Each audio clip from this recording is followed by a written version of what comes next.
I met a gypsy.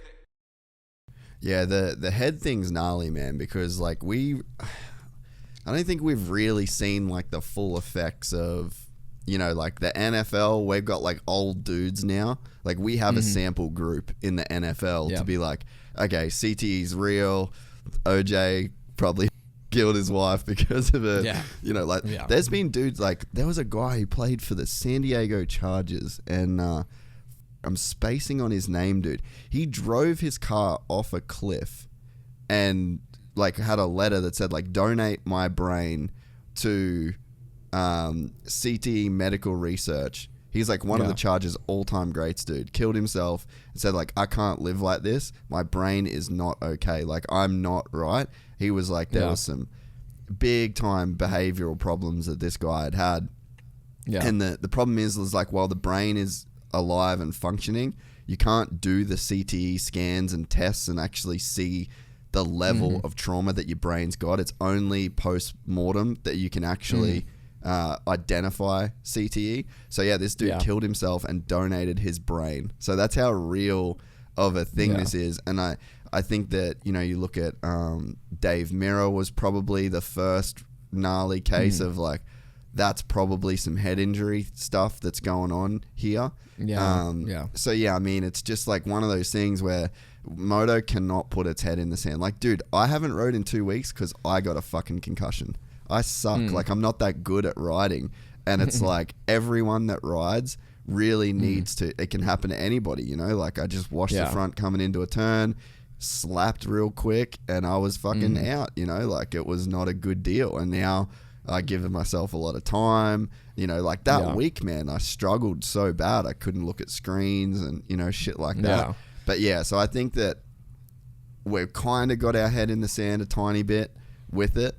And I think that it's definitely something that we should take serious. But also, what a fucking ad for Moto 10 with Cameron McAdoo, dude. Yeah, honestly. Yeah, incredible. Right? But, I mean, they are making strides, I think. Like, we're doing things, like, from a helmet side of things to get it better and try to help and do all this stuff. Like, we're making strides for sure.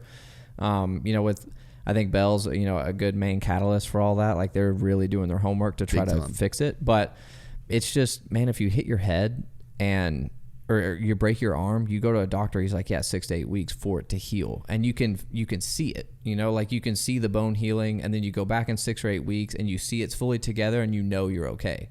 Like your brain, you can't do that. Like, you don't know. Like, I mean, you take some time off, and then the way you do it is, you know, the old way of doing it is like, okay, get your heart rate up, go on a bike ride, go on a run, do something. If you get dizzy, you're not ready yet. You know, it's just like, there's got to be a better way. There's got to be something to where you can have a timeline better or just something. And, dude, it's honestly crazy. Like, it's pretty overlooked. And then it kind of sucks too, because as dirt bike racers, you know, we're supposed to be tough as nails, right? So you hit your head, you do all this shit or whatever, you want to get back in the saddle, you want to go again, and you don't want to feel like a pussy. So you're like, yeah, I'll go out and race. Like, I'll do whatever I got to do. Is it the safest thing? No. Like, dude, so many times you should definitely take more time off than you do, but you feel kind of forced to do it because you're just like, okay, well, I don't want to look like a bitch, so I'm going to go. And that's not the best way to go about doing things because, man, the brain's nothing to play with. It's a tough thing, and man, it sucks. Guys hit their head, and, you know, we just don't know enough about it yet. I mean, I just watched that thing on Netflix about Aaron Hernandez, and he had this crazy, you know, CTE, and it was just, dude, it was mind-blowing. He's probably another one. Yeah, I mean, 100%. Yeah. Like, they're showing his brain afterwards, and they're like, this is what a normal brain should look like, and here's his. And, dude, it's insane, like, how different it looks. And you don't know how much that affects emotion, you know, like the way you go about your life, how you think about things, like you know, how you're going to react to certain situations. Like, that all plays into that. And, man, it's honestly mind-blowing. Like, the first time I watched that, because it came out a few years ago, and I was just like, holy shit. Like, that was the first time I really knew CTE, like, was that big of a thing. And I'm like, wow, dude. So I immediately did some research on it, and I'm looking all this stuff up, and I'm just like, damn, like, it's a bigger deal than I thought it was. So, and then it made me think, like, okay, well, I've hit my head. I mean, everyone that races has, you know? So I think it's just, we need more knowledge about it. We need to figure out how to handle it a little better. But it's tough, man. It's just, I don't know how to go about doing it better, but someone needs to, for sure. If you enjoyed this content, please like and to listen to the full 3-hour podcast, search Gypsy Tales in your favorite podcast platform, favorite podcast platform in the description below. Link in the description below.